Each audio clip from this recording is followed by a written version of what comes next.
black students, we need to know our history. The black history we're being taught in public schools is repetitive. As a black high school student, I want to learn more about my history in the school books. We need to update our books. As black American students, we deserve an accurate depiction of what history truly is. I want to see myself in these textbooks. In the public school system, black history is vague. Why don't the school books ever talk about the Freedmen's Bureau? I created the workbook for the African American family. This book helps fill in the gaps that the school books don't. Purchase the workbook for the African American family on ourstorypublications.com and use the Cash App $ourstorypublications.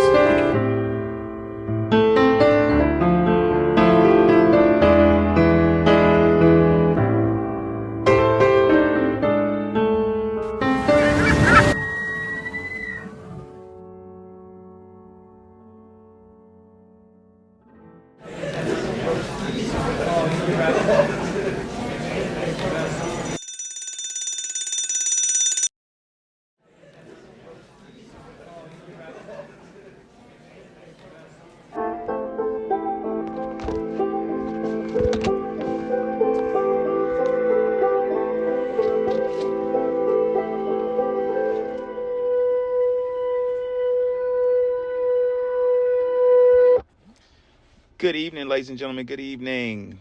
Today we're going to ask the question, what exactly is patriotic about the dominant society?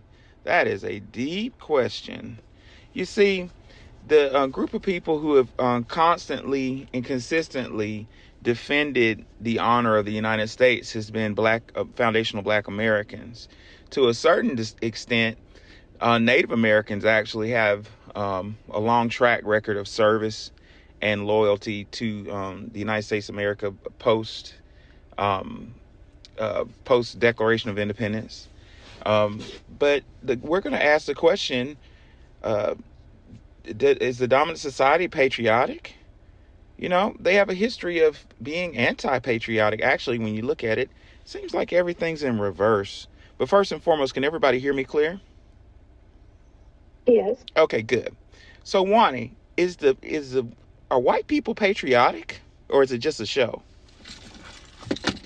It's just performative. You can see how non-patriotic they are during the Olympics, especially.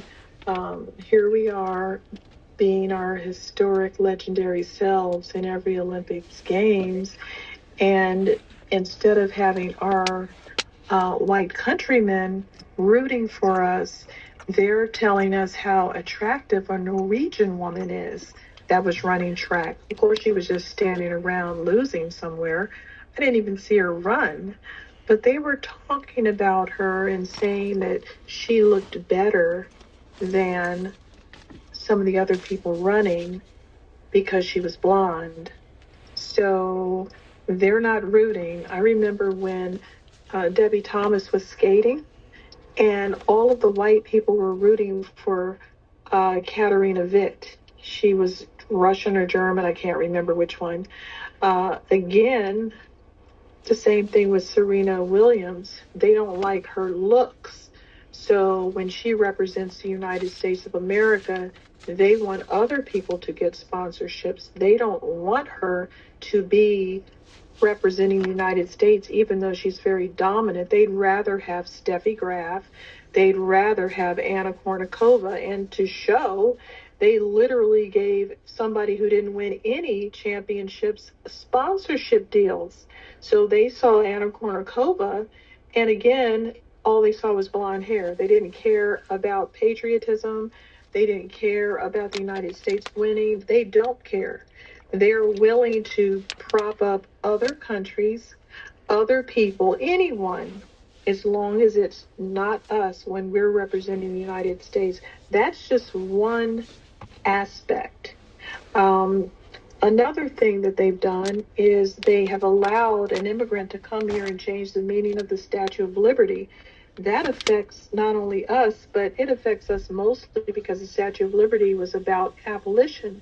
And they originally altered it to say it was about the Emancipation Proclamation, and it was about the Civil War victory. But then they covered that up and they didn't talk about it.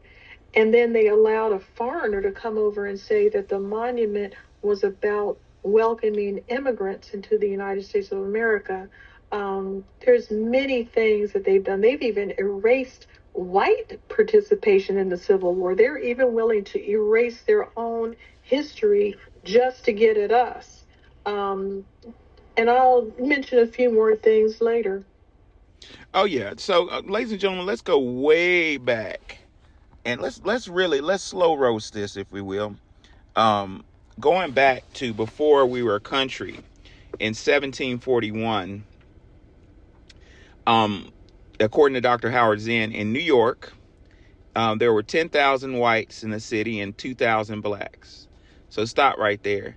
That's interesting right there. It was 10,000 whites in New York City and 2,000 blacks.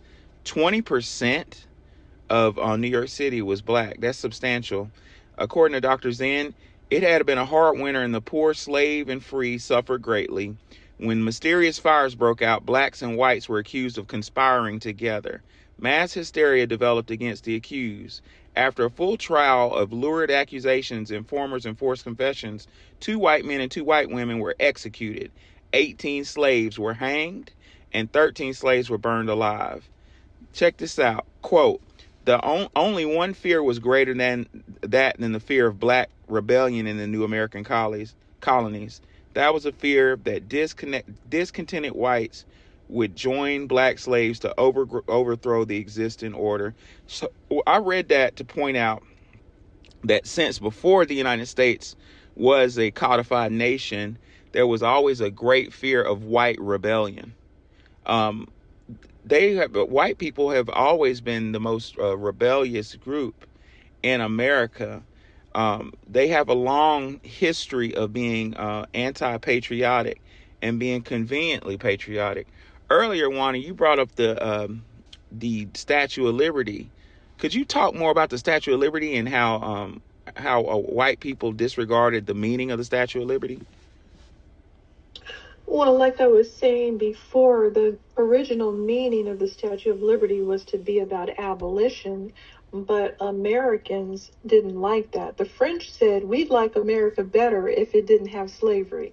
So they wanted the meaning to be about abolition. So they just made it about the Emancipation Proclamation and the Civil War victory. So those were the 2 main themes it was supposed to be about, showing the broken chains around the feet and things like that. And then they ditched the original statue, which is still available in a New York museum, but they went with the white-looking statue, and they did keep the original meaning, but they didn't really kind of speak about it that much. So that made it easy for an immigrant to come over here and change the meaning, because she was working with immigrants that were coming from, they were exiled from Europe for being Jewish. And so she wanted to teach these people how to be in America. So she had like a charity. Her name was Lazarus. So she had a charity, and she wrote that sonnet about huddled masses and all this stuff. And they decided to put that up on the Statue of Liberty to welcome immigrants, which the Statue of Liberty doesn't have anything to do with. Another thing that white people did was they ignored all of the quotes that Lincoln made. One of them is, without the military help of the black freedmen, we wouldn't have won the Civil War. They tried to bury those comments, and there's not just one comment, there's multiple comments, and there are multiple comments about us from multiple presidents, because every time we are segregated, we are elite. And so we were being complimented all over the place.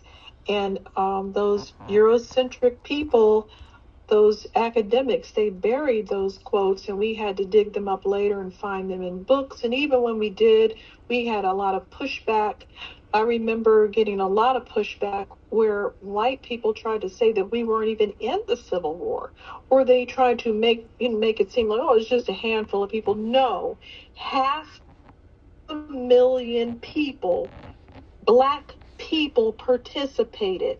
About 200,000 actual soldiers in elite fighting forces that became elite because of grit and determination, not because they were given all kinds of resources.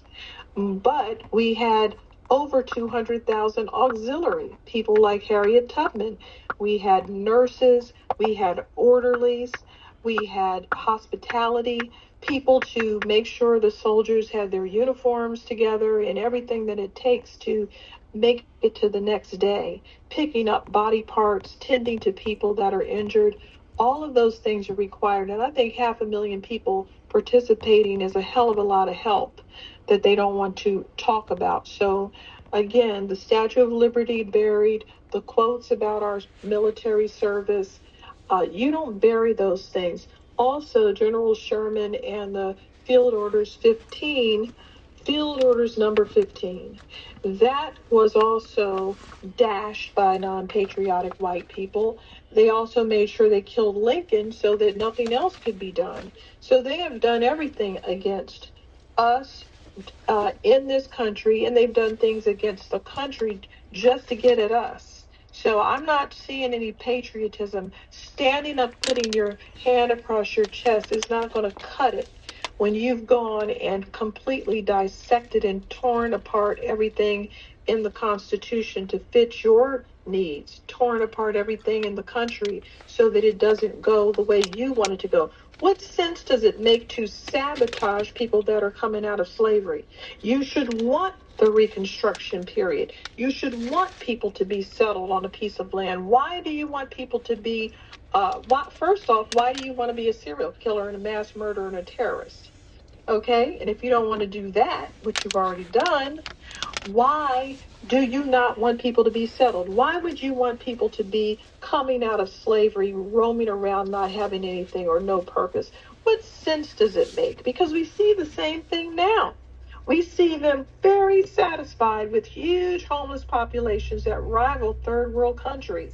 And they don't seem to mind that people are roaming around in horrible states of humanity, on drugs, crazy, all kinds of things going on. And they don't mind living with these people underfoot. They don't care about helping them. Handing them a quarter here and there isn't going to cut it. So no, they're not patriotic. They don't want America to be as great as it could be.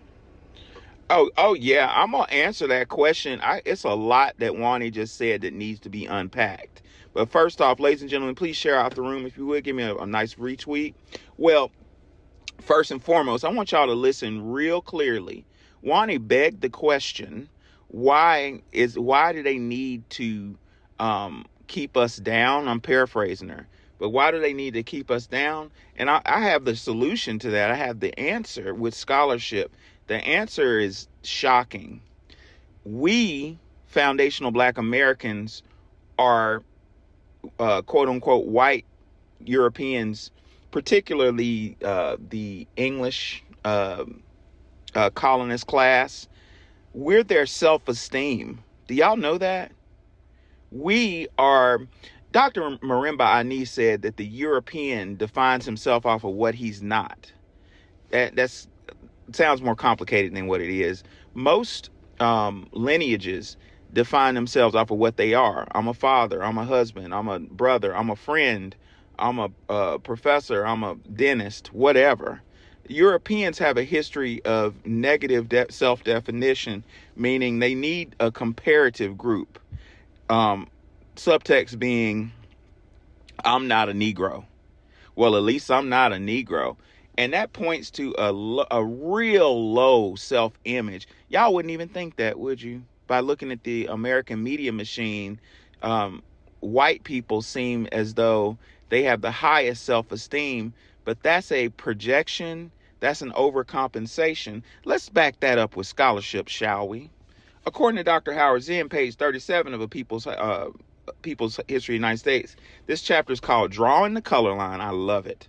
Dr. Zen says, quote, Virginia's ruling class, having proclaimed that all white men were superior to black, went on to offer their social but white inferiors a number of benefits previously denied to them. There it is. That's 1704. So in the 1700s, these English white people were peasants, ladies and gentlemen. They were peasants. They had very low self-esteem, very low self-image. They were damn near slaves themselves. And if you go back to England, they were enslaved. They were in the feudal system as basically servants, peasant. The scholarly word is peasants and serfs. That's who you're dealing with. You're not dealing with a royal class of people. No offense to the dominant society. I'm just telling the academic truth. And the ruling class, the elite duke, earl, and we call them the nobles, the esquire class, figured that shit out real early. They said, to keep these people in line, I need to make them feel better than somebody else.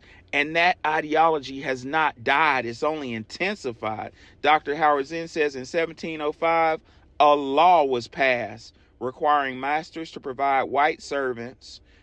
What did I just say? White servants. Y'all heard me right. White servants whose indenture time was up with 10 bushels of corn, 30 shillings, and a gun. Why'd they get them a gun? White people were deputized against foundational black Americans.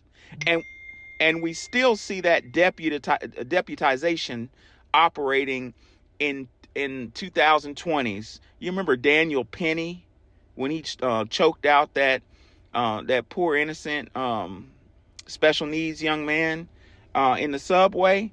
That was a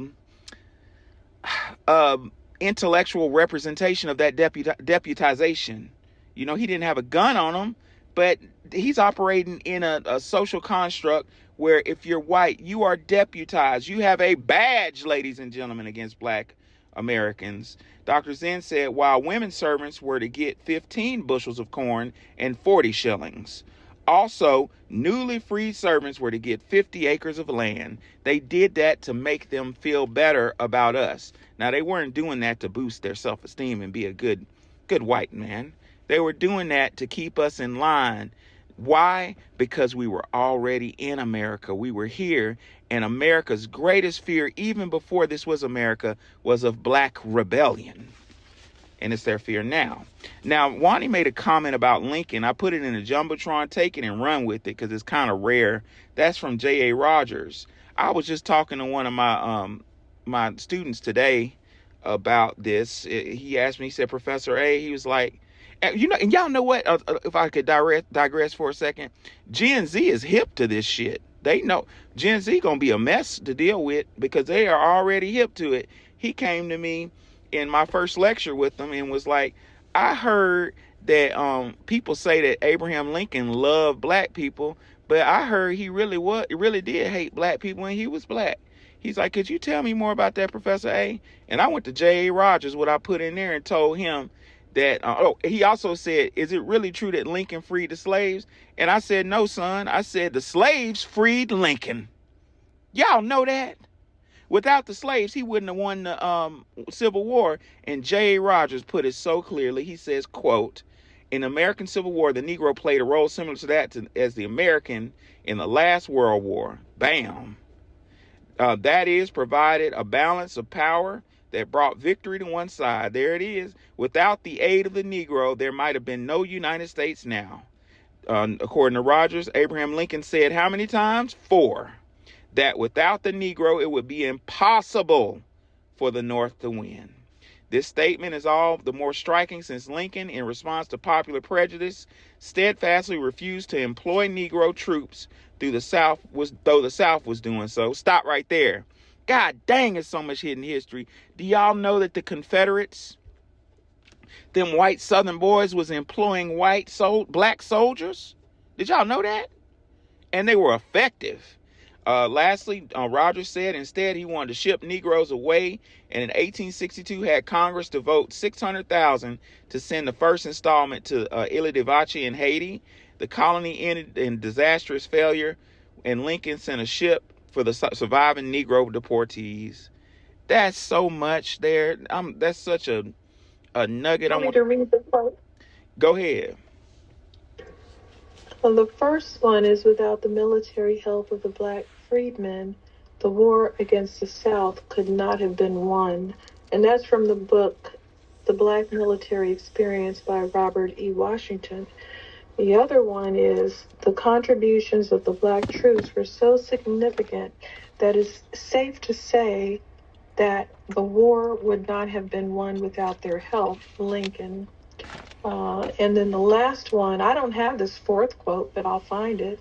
Abraham Lincoln recognized the importance of the black soldiers in the Union Army, and he said, the bare sight of 50,000 armed and drilled black soldiers on the banks of the Mississippi would end the rebellion at once. Wow.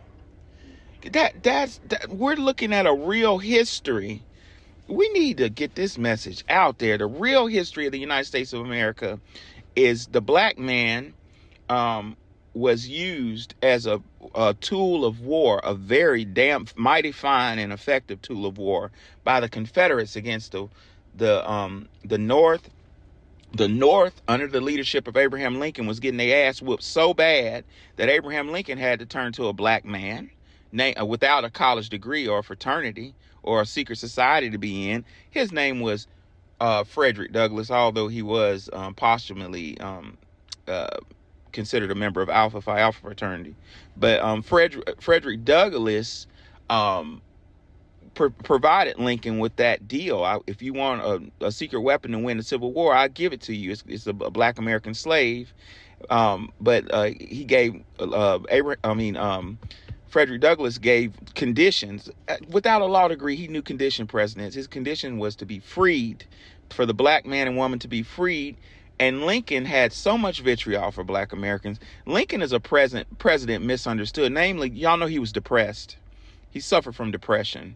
There are stories of Lincoln walking during, I think it was the Battle of Gettysburg. Somebody fact check me if I'm wrong. I'd get my battles confused with him. But he was there, and bullets were whizzing by his head, and it was almost like historians say he was suicidal. I think a lot of his depression came from the fact that it was rumored that he had Negro blood. His mom Melungeon, Awani? He looks extraordinarily Melungeon. I mean, yeah, he does. And so does John Brown, because I know what they look like. Wow. I never knew. They have ruddy skin and crazy hair, and they try to say, oh, his hair is like that and his skin is like that because he has a disease. Okay, what's the disease? Black blood. Anytime they come from that area, it's very suspect. I know where the areas are, where they live, where that blood is, and I know what their faces look like. It wasn't a whole lot of people that went up there, so they have a distinct look. It's not like the diversity that we have where everybody looks different. They have a look, and that's the look. Yeah, that old, who else was Melungeon? Who else was a Negro? Was Lyndon B. Johnson with that nappy hair? Hell yeah, he was. Lyndon Johnson is a president misunderstood. Lyndon, and I'm skipping decades, but Lyndon, I think that was pendants. He knew who he was. He knew who his mama was, and he was gonna do something for the Negroes. And all that saying nigger bill and all that, nigger talk he did, I think that was for show. But I digress. Back to Lincoln. Lincoln's ass knew he was Negro. And Lincoln had vitriol for the black American, but he needed us. The point I'm trying to make here, ladies and gentlemen, is we played a pivotal role on all stages of this country becoming codified into a successful nation. And Lincoln, once he used us, number one, let me show you his vitriol. Number one, when he did the Emancipation Proclamation, which led to the 13th Amendment, number one, emancipation is a legal term. We have to forget that Lincoln was a lawyer and a damn fine one. Lincoln was a real good attorney, a creepy attorney, but he was a good one. The term emancipation, for those of you who've ever had a child, been in a child custody issue, that those custody issues, when you get in child custody, that's called an emancipation hearing, and words are important in law. So the word emancipation is Latin. It comes from emancipare, which means transfer of property, namely a slave during the Roman Empire. So Lincoln was being real clever. He emancipated black people. According to attorney Alton Maddox, that transfer, black people were not freed. Our owner was transferred from that of private ownership of a white slave owner to the state. Now there are those that come on this space and you don't know what you're talking about, 13th Amendment. Sometimes I just feel like I'm not going to say what I feel like doing, but I get so frustrated with these scholars and these imbeciles saying the 13th Amendment freed. Have y'all read the 13th Amendment? The 13th Amendment says slavery is abolished but for the commission of a crime. So that confirms what attorney Alton Maddox was saying. It was transferred. This ownership of the black man and woman was transferred from private ownership to state ownership. And the 13th Amendment, go ahead. You know the year that happened? I'm sorry, I don't. The year know that the year of emancipation. No, when that was written like that. I don't know, but I can find out right quick. Okay, thanks. Yeah, stand by 1 minute to find Constitution. Let's see. No, that's okay. I mean, I got it. Okay, good. It is page 204. Yeah, according to Dr. Howard Zinn, page 204, People's History, Emancipation. Let's see. He says 1868. Is that right? Hold on. The Civil Rights Act, 14th Amendment. The reason I ask is because one of my ancestors was enslaved, and the owner sold him to the military for $300, and then it said he was owned by the federal army. Yep, emancipated. That's government ownership. But that may have been something else. This is before the Emancipation Proclamation. So his ownership transferred from her to, it says federal army. Federal army. I'm still looking for it. I'm going to find it in 1 second. I tend to obsess over things. Quote. This quote says, the policy of admitting Negroes into the Army is to be justified on the most solid and serious grounds. President George Washington. This one says, Theodore Roosevelt praised the courage of the Black American soldiers. No troops could have been braver than those colored ones who fought beside me. Theodore Roosevelt. Wow. And Roosevelt, no, not Theodore. It was Eisenhower. Eisenhower was black too, and that's a fact. Look up Eisenhower's mama. She was mixed, and she married a German, but she looked like me. You know, she looked like my mama now. But anyway, to answer your question, Awani, it was in the summer of 1864. That's when it happened. Okay, interesting. Yep. Dr. Howard Zinn says, limited as it was, the Emancipation Proclamation spurred anti-slavery forces. By the summer of 1864, 400,000 signatures asking legislation to end slavery have been gathered and sent to Congress, something unprecedented in the history of the country. Damn, that gave me an idea. We need to get a couple million signatures to change our name to Foundational Black American and send it to Congress. That wouldn't be such. And I'm looking at this. His mother, Ida Stover Eisenhower. Yeah, she does look like the Sally Hemings type of person. And again, these people are running around, having children with a bunch of black women, railing against black people, holding them as slaves, and at the same time having sex with them and making children, and politically saying all kinds of things. So, like, I don't even know what they're talking about. They're all over the place. It's a bunch of double speak and treachery. Now, Wani, the exact date that, or month and year rather, that the 13th Amendment was codified was January of 1865. So I don't know what year your granddad was emancipated to the Army. Okay, yeah, and that's good to just keep looking every year after you do your genealogy. Just keep looking, because this popped up, a new website popped up, and that's when I found that, what his status was, like where did he go, because I didn't know where he went. He just disappeared off of the genealogy, and then he popped up on that page. Yeah. So the patriotic, the notion that white Americans are patriotic is just not supported by history. Wani brought up, we brought up Eisenhower. Eisenhower is one of the geniuses behind World War II military tactics. He was a general in the Army. Eisenhower was not white. He was a mixed man. If you want to look at the one drop rule, Eisenhower was actually black, if you want to look at it that way. So we have such a pivotal role in the formation,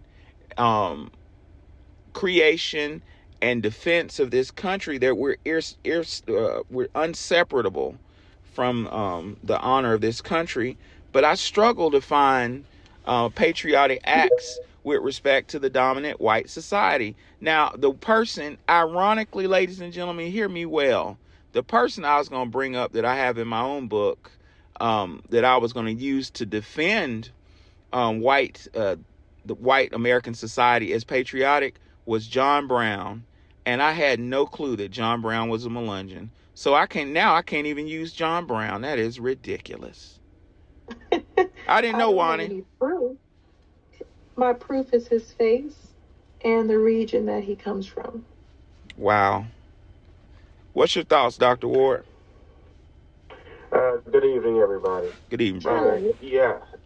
So this idea that white people are patriotic Americans is a load of bullshit, and I'm going to tell you why.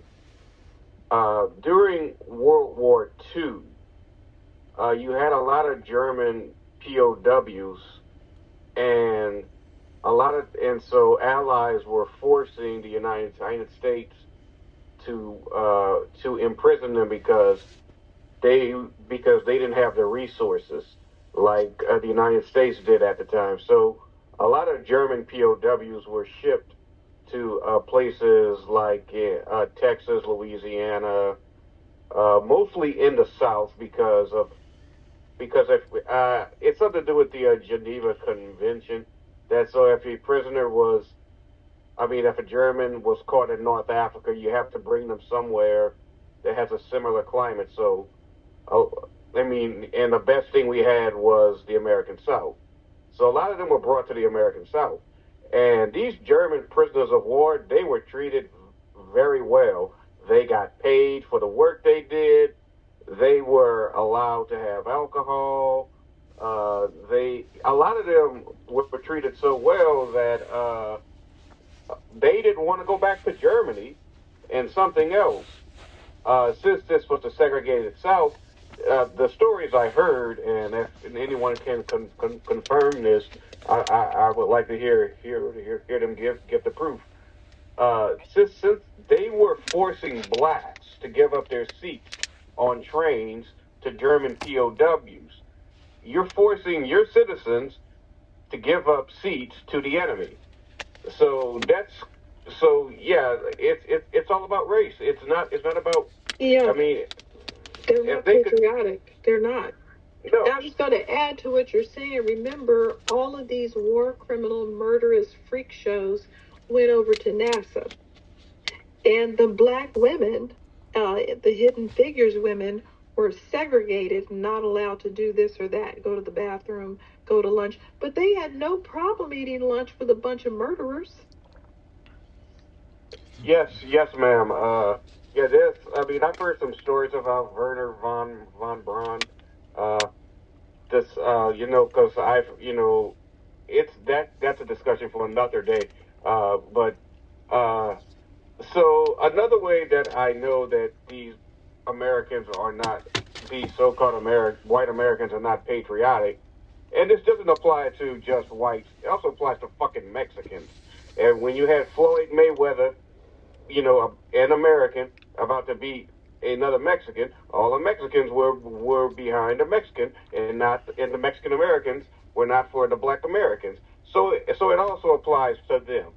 But like I say, you see it a lot in sports, and when it comes to white people, one that really I remember when I was a kid was Tiger Woods.